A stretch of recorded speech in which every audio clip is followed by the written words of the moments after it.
Okay, we're live. Welcome to another Nerd Stalker interview. Good morning. This is Greg Loria, aka Social Greg, on Twitter for the Nerd Stalker Media Network.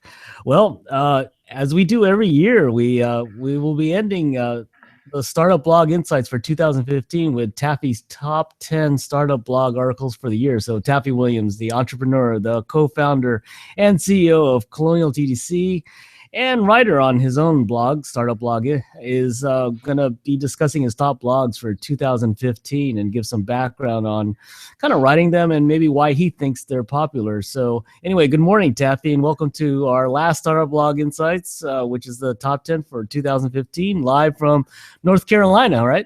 Yep, I'm here, and it's raining, and that's why the background's dark. So raining, not snowing, right? No, it's not snowing, but we got definitely some heavy rain today. So yeah. Oh man. Well, I was going over our top 10 or your top 10 for 2015, and these are cumulative all-time numbers, right? So yeah. Surprisingly, there's still one from 2012 still hanging on there. Actually, hang on is in the top 5 and the top 2. So anyway, let's go down the list here. From August 6, 2014, we have Agile Success Generates Great Feelings. That's the one with the elephant, right? Yeah, I love that one. I saw the elephant photograph and I sort of stole it, but because I shoot most of my own photographs with these, but that one I didn't. And I'm looking at it and it says, that's about what I felt like when I exited my first company with a good exit. And I'm thinking, most people feel like that whenever they exit their company with a good exit. I haven't found one for the bad exit. I've had a few of those. But well, I think you should practice that smile for the bad exits. But I'm sitting around looking at this, I really was like ecstatic over this. I mean, I'm sitting in the house and I'm starting to sell equities and that kind of stuff because it was a publicly traded company by the time I was getting out, and I was starting to sell stuff. And my wife came in one day and she says, "What did you do today?" Because I was like not working. And I says, "Well, I was just selling stocks." She said, "How much?" And I said, because she thought I was not making any money. And I said, "Well, here's how much I got today." And she said, "Oh, this is just keep on doing what you're doing." Oh. There was like, and I was all she said was, "Oh, I exited a company," and she said, "Oh." It took me a few months to get out of it all. So it's like so it was rather an exciting time, and I've had maybe 3 or 4 exits that were kind of like nothing like the first one, but I've had 3 or 4 that were pretty nice, and so you always have this. It's like, I did that. It worked, and so on the flip side, you have and you'll see this will come up in one of the other topics, the downer part, so you go through these cycles and everybody has them. Well, I think part of the article was kind of, actually, this was from last year as well. Part of the article really kind of tells me that there are ups and downs, and try to maintain a middle path is not a bad thing, right? It's not bad. I mean, you're going to have, right now we're working with one company where we're on the low end because we've gone through some of the money we raised. We're trying to raise some more, and we're like looking and trying to figure out how to stretch out what we've got. And it's like, like you're always, at some point you can get into what I call panic mode. And the key is not to get into panic mode. When you get into panic mode, you make worse mistakes than you would have made otherwise. Yeah. So you have to sort of keep that even level when you're down. And you also don't want to get into the up level and start making decisions based off of the fact that, how great you are. It's like if you run around and you have $10 billion and you decide to run for president and you go out and tell everybody how great you are, there's a tendency to think you're better than you are. Yeah. It's called ego. and act the part. So I'm not that I'm mentioning any names, but some people that might be running for president maybe shouldn't be. I don't know how good they would be, but I can certainly not stand watching them on TV. Yes, this is 2015 going into 2016, everyone. So you know what next year is, right? Coming up. So, you got it. Yeah. Yeah. Okay. Well, let's go to the next one. 2013. This is from August 30th, 2013. 7 short hints for startups and entrepreneurs. And, no, I shot those photographs. And those, this was more of a visual blog that you wrote this time, right here. Yeah. there's some cool stuff in that one. So the photographs all come down, and every one of them sort of triggered something that for me, brought up a saying or scenario. So like one of them are three dogs, two of them behind. You've seen the dog sled kind of a thing, but if you're not the lead dog, the view never changes. There's one of three turtles sitting on a log where there's no place for the front turtle to go because he goes into the water, and it says if you don't plan your trip, you may end up going nowhere. Oh, right. And so every one of those pictures actually had a saying that went with it that actually, if you think about it, should help you recognize that there's a lot of different ways to approach things. And I thought it was an interesting way to get points out without putting a lot of words, but letting people see a photograph and sort of get the message. Oh, wow. Yeah. I mean, you had some neat pictures here. The one-way one was always classic in my mind. Yeah. So I think it was kind of, I think what was neat about this one was a kind of a short read. It was very visual, I guess, from a blog standpoint, and you get a lot of takeaways from the pictures. So the pictures say 1,000 words almost, right? So you didn't have to really put a lot of words there. Okay, well, let's move down. That was number 9. So let's go to number 8. Agile entrepreneurs know anything is possible. As I said, the photographs I shoot myself, most of them. I shot this one. Oh, really? It was when this particular candidate was running for president, roughly almost 8 years ago. Or so, or maybe even further back. But this one was running. It was more than 8 years ago.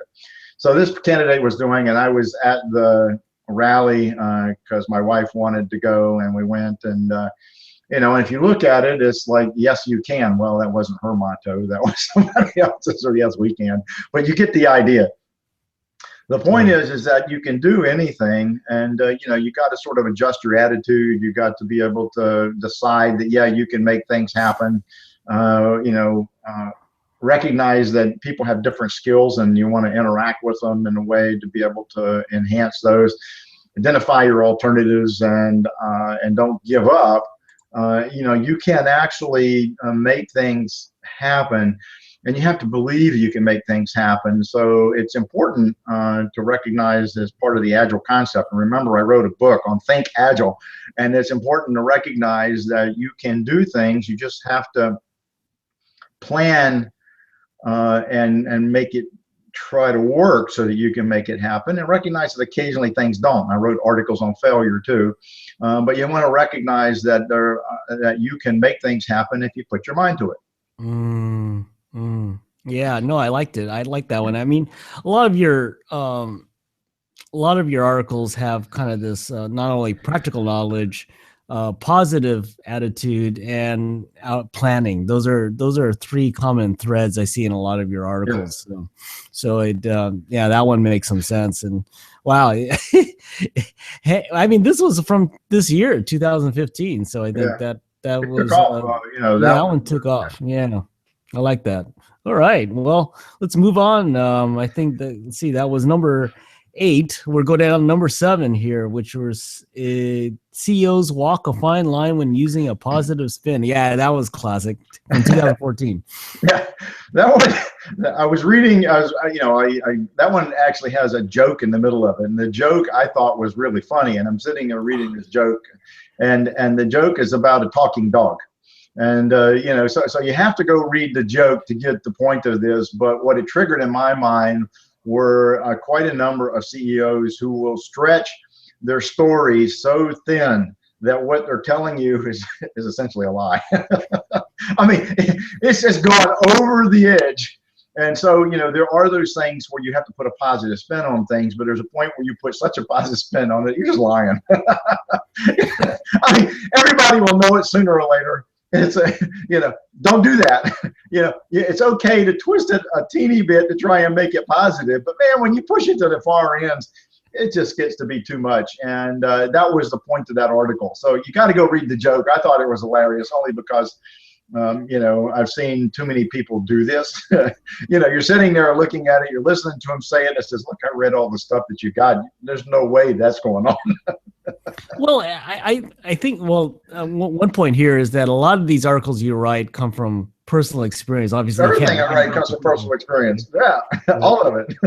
But you know, the other point of this one is that eventually the truth will come out. Oh yeah. You know, they'll find out you're a bozo. Find out you're a bozo. You know, I used to be a part-time clown when I was younger, because my kids were, I would do stuff and I would actually practice clowning, and I wish I had some of those pictures of me dressed up, because I looked like a hobo, and I actually did magic trick balloon animals and things like that. You know, and people didn't recognize me when I was dressed up as a hobo. I mean, I literally went to work one time and they didn't recognize who I was. Sooner or later, they figure out who you are, and then, you know, then you're a clown forever. You don't have any old film pictures of you as a hobo? I don't. I wish I did. I was trying to go back. I had my daughter and I dressed up one Halloween. My oldest daughter, and I dressed her up as a hobo, and so we went out trick or treating as hobos. I took a shot glass, by the way.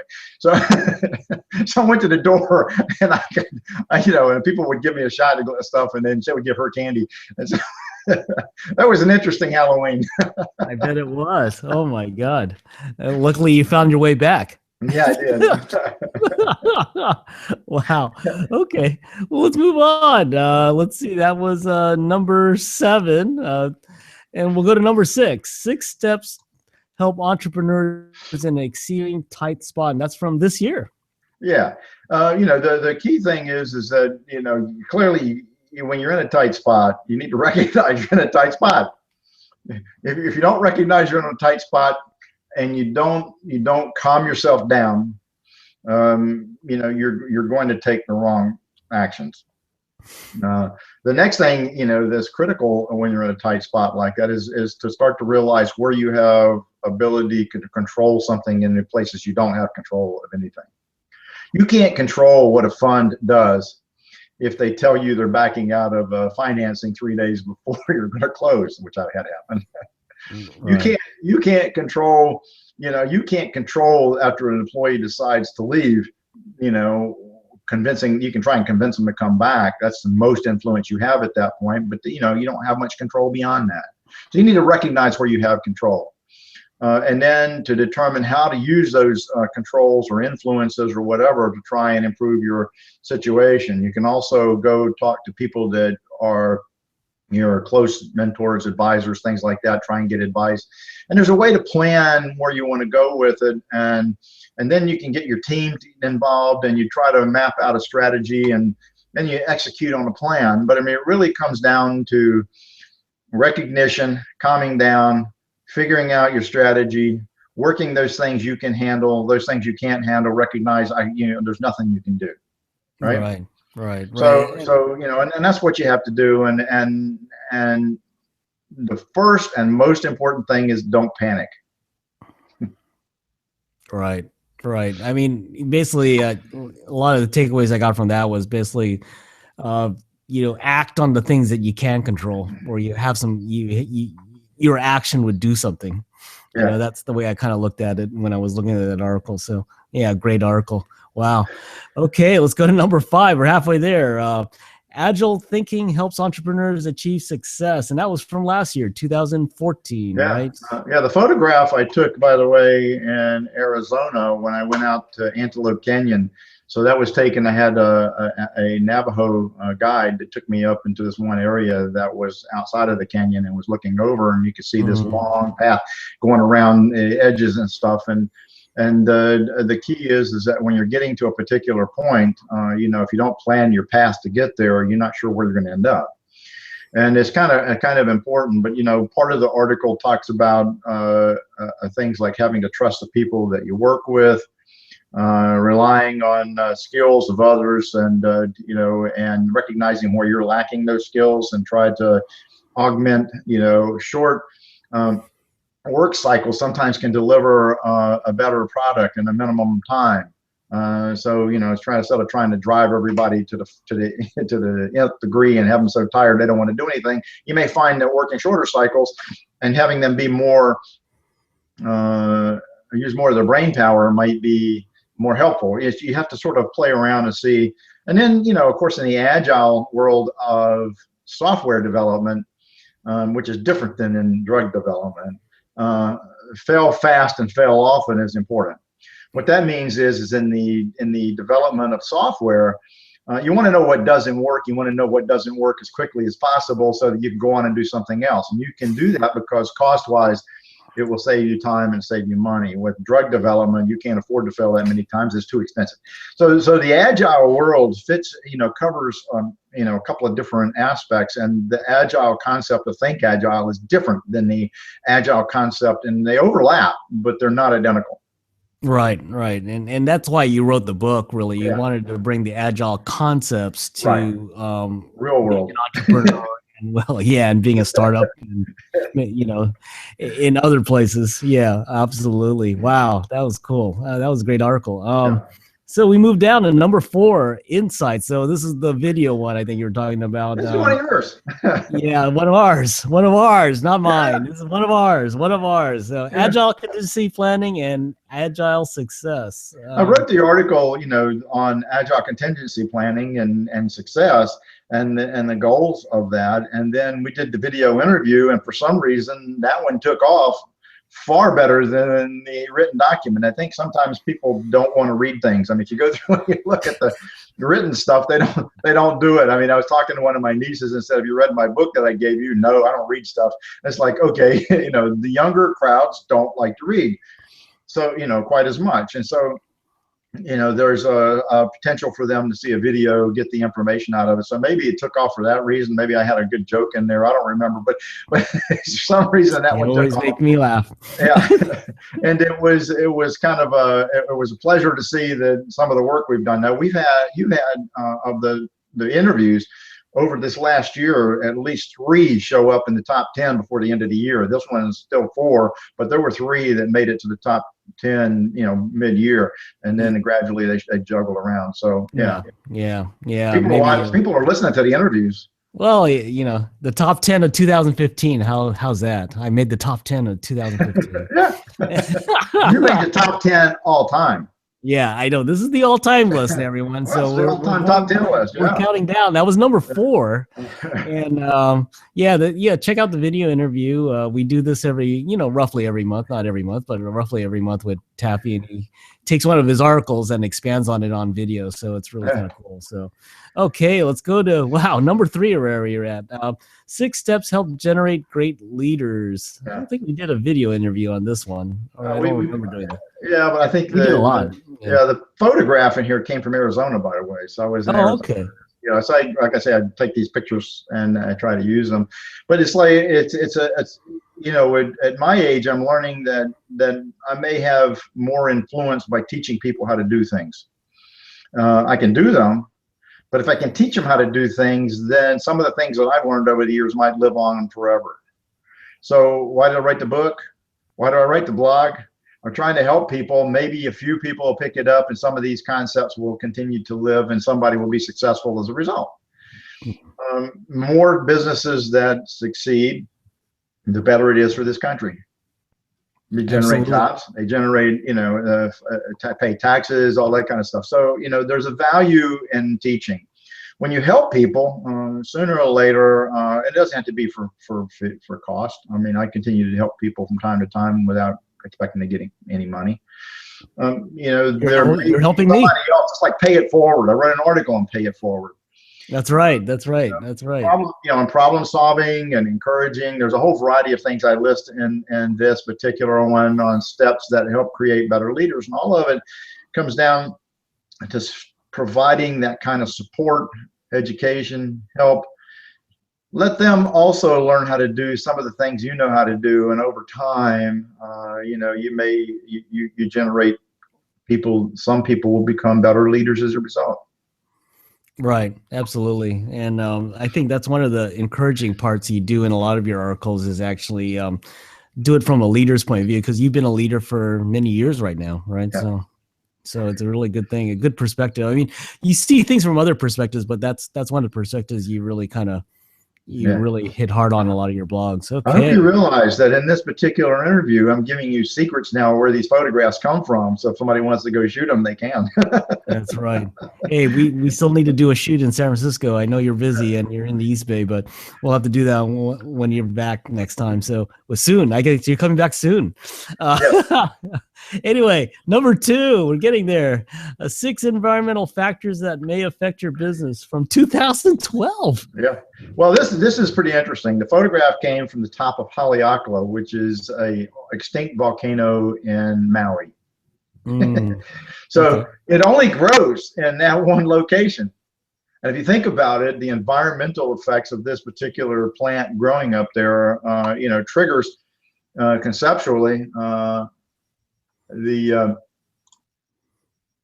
yeah, there you go. Oops. We lost him here. He'll come back soon, hopefully. Did you put that picture? You put it up? I put it up myself. Yeah. Okay. So I thought I did it. Okay. Yeah. So the plant comes from the top of Haleakala, and it only grows there. Well, the article talks about businesses in terms of environment. So the local competition, for example, is critical to your business.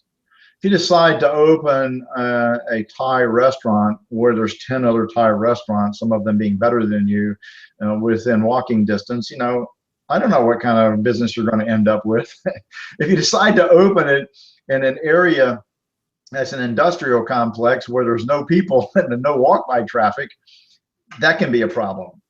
If you decide to open it where nobody wants to work there, that could be an issue. There's a lot of stuff that goes into opening a business and trying to make sure that the factors that can affect your business, that you try to optimize those to get your best business. And so that's kind of the point of this article. And your proximity to suppliers, your regional support. There's a whole lot of things that tie into that that I think are important. And that's what that article goes in depth to describe. Oh, you actually updated this article, because I noticed you put the Think Agile tag underneath there.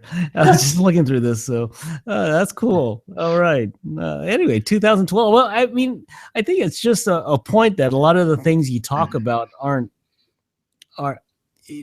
tested by time, right? I mean, these are lessons that are learned by you over a lifetime that still apply, whether it was even 10 years ago to today. Yeah. So that's a great thing. Okay. All right.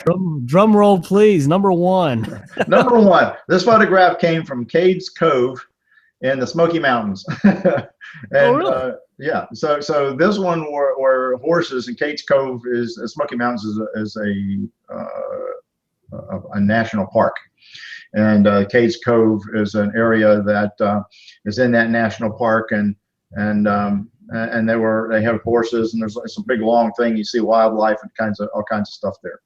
So, and I'm looking at it thinking, well, here it is. Let's talk about networking, because I really get irritated with people that decide they want to link up with me on LinkedIn, and I immediately get a cold advertisement for them to go look at their stuff. Totally. They send me an email saying they're looking for money, and they want to be able to, and they've never met me. They don't know anything about me. They don't know anything. So they send me stuff. It's like, I'm not interested in anything like that. They don't know anything about my interests, background, or anything else, and they send me things. And it's like, people don't understand that networking and the value of networking and how you network, and that networking, if it's done correctly, isn't just for today, is for your whole lifetime. And it's to generate people that might be in a network that can be, you can help them. That means you have to help them, and that they can help you. And that means they hope that, so there's a reciprocation that takes place. And sometimes they may never help you. You're just helping them. But it's that attitude of I like to call in New York, give me some money. Give me money, give me money, give me money. I don't need to give you anything. You just need to give me money. There, it's a handful of gimme. That's not proper networking. And so I talk about the aspects of networking. Now, what's interesting is I put this article up, and I don't know what caused it to take off. because it sat there for a long time, just getting normal views. And then all of a sudden, something happened and it kind of went viral. And it really took off to where within about 6 months, it had over 10,000 views. Wow. It's like I'm sitting there, so okay, what happened? you know, so that one just took off, and but the article describes key factors that I've learned over the years in terms of a good way to network. And I tell people this is, I used to coach people on how to network when they got laid off from jobs, because I learned how to network when I got laid off. You know. So you learn how to do these things, and over time, they can really provide a significant benefit to you, and they have the potential to benefit you over your lifetime if you do them correctly. Yeah, and that's a wonderful article, because it was just about networking you use in any aspect of life, whether it's personal, business. You approach it from a business standpoint, but it really can.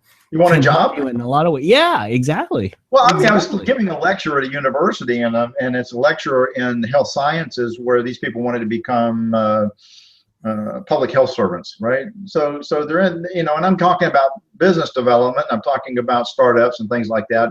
I said, well, what do you guys think so far? I said, well, I don't know how we're going to use any of this stuff. We just want jobs, and we want to be able to work in the public health service area. I said, great. You said you want a job, right? What's the best way to get a job? And nobody knew. And I said, networking. And so I said, where would you like to work next? And the guy says, Texas. I said, well, you got any family there? I says, yeah. Well, how often do you go? He said, well, a couple times a year. I says, well, when you go down there, talk to some people. And they said, oh, by the way, how many people in this room know somebody in Texas? Half the class raised their hand. I says, talk to these people. Ask them who they know. Oh my God. All of a sudden now you're getting first-hand introductions to people that would be second-line contacts, and if you develop that, those second-line or third-line contacts, as you go down the stream, may be able to introduce you to that individual that would need someone. I tell them, when you go hunt for a job, you don't ask anybody for a job. You go in and you ask them for help. People are always willing to help. If they have, and what you do when you ask for help and you get them to actually meet with you, you hand them a resume and you say, let's go over this. Here's what I'd like to do, this kind of stuff. If they're interested in you, they'll come back to you later. If they're not interested in you, that's okay. You never heard the word no. And all you're asking for are 3 more contacts they make an introduction to. So now you build up a Rolodex of people through people you've met. Over time, one of those might be able to help you find a job. Well, I took over as a CEO of a company because a third-line contact, who I made a first-line contact now, said he had gotten a call from recruiters that I never heard of down in Atlanta, who I ended up contacting, and they were looking for somebody for a job in Tennessee. I called them. The guy took a look at my stuff. He introduced me. I ended up within about a month working there. It happened because someone that I had met had been called for the job. He didn't want it. He told me about it. I followed up. That's part of networking. And I think that's how we met each other. I think we met each other through Twitter, and then I asked you for help. I forget. I think I wanted some advice on something. I forget. And then we talked about that on the phone, and we just struck a conversation. We got to know each other. Yeah. And we said, hey, let's do this piece every month. And here we are. So. I'm still looking for you to help me make money, but that's okay. Well, I'm me too. Me too. Anyway, thanks a lot again for 2015, Taffy, and I just appreciate your friendship and guidance and mentorship. So I just wanted to tell you that as well. So. Well, you have a great new year, and I hope everything works out. And if either in January or February you want to try and do that under the whatever it is you got out there, we could try and do a live one. No, I wanted to do one. I have an idea. Let's get off the air. I want to talk to you offline about that. Right. I want to see what you thought. And anyway, good luck, and everyone. Have a happy new year out there. This is Greg Gloria, aka Social Greg, on Twitter for the Nerd Stalker Media Network, where we believe in tech, startups, design, and you. Thanks for joining us, everyone, and be careful out there. Thanks again, Taffy. Bye-bye.